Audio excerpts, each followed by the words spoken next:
Okay, Daniel Gade is just called in. He just got off of another one, and he's calling into us right now. So, Daniel, are you with us now? Yes, sir. I'm right here. Thanks, Nick. Thanks for having me on. Appreciate it. Hey, no, brother. Thank you very much for your service, both to your country in uniform, and now your service with being a presidential appointee to deal with Veterans Affairs, and now throwing your hat into the ring or run for office.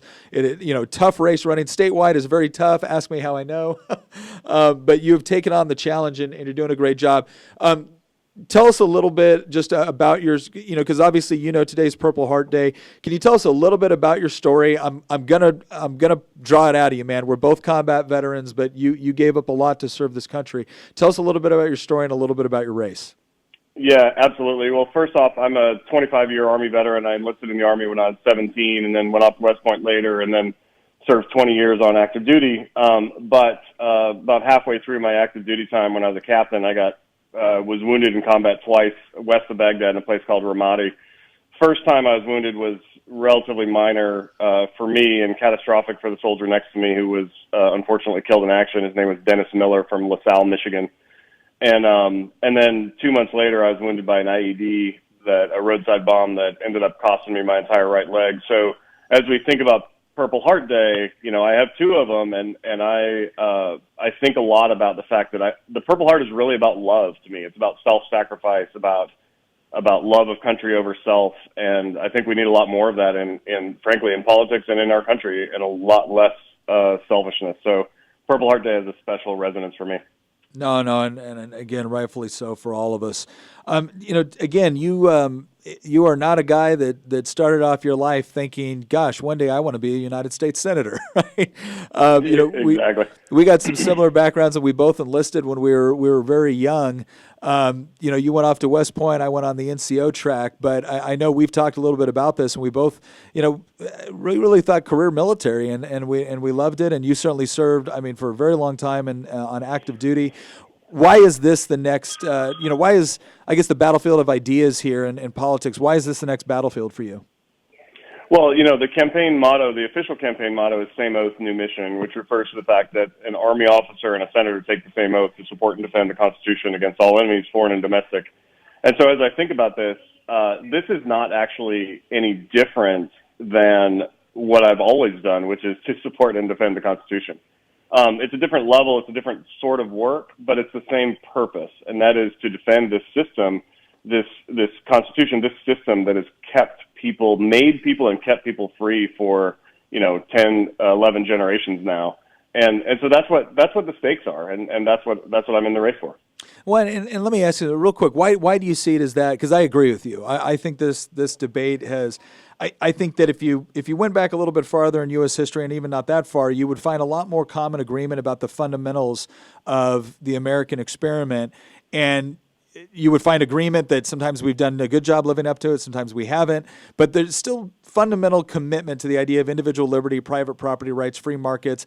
What do you think has changed? Boy, I think it was Ben Franklin that said the Constitution is. No, it's James Madison actually who said it was good for basically a moral people, and it was insufficient for any other. And I've mangled the quote, of course, but I think one of the things that's changed is so few people understand our history and understand our Constitution, understand our system of government, and instead they're fed this lie that government is the source of freedom, when in fact the purpose of government is to do very specific functions, and everything else should be left to the people or to the states, which is, the 10th Amendment solution.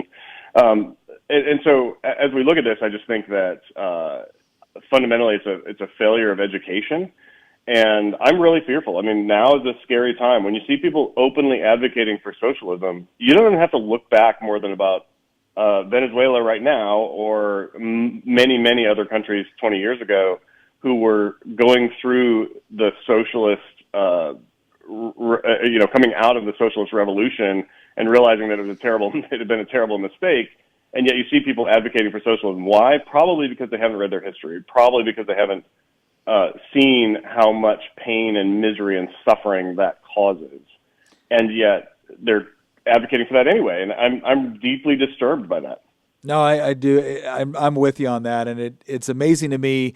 You know, I asked the question once to one of my fellow delegates who was advocating for socialism. I said, you know, the truest test is not what him or I say on a floor debate in the House of Delegates. The truest test is that when you put people in a socialist country, what do they tend to do? And I found that, you know, any country that has to keep their own people within their own borders by threatening them with violence if they leave, that suggests to me a failed system. That suggests an oppressive system. And you see that, you saw that in the Eastern Bloc countries, you saw that in USSR, you see it in the communist China regime right now. And it's amazing to me because there's all this talk about, the masthead of the Washington Post says democracy dies in darkness. I found that it dies in broad daylight if we're not willing to call out the oppression that is inherently, involved with a socialist system or a communist system. But again, Dan, sorry, go ahead. Yeah, it's because human beings are flawed. It's because human beings are sinful and broken and flawed that socialism doesn't work. If people were perfect, if everybody was willing to truly work for the common good without external force, then socialism would work fine. But it doesn't. And the beauty of capitalism, the beauty of our free market systems, is that it recognizes the fact that people are broken and sinful and flawed, and sets power against power, ambition against ambition, as the Federalist Papers talked about repeatedly. And socialism doesn't do that. It just sets up a system which is doomed to fail because human beings are fundamentally flawed. No, you're right. Hey, Danny, we got to take off here real quick. Give us some more information on where people can learn more about you, where they can donate, where they can help you win.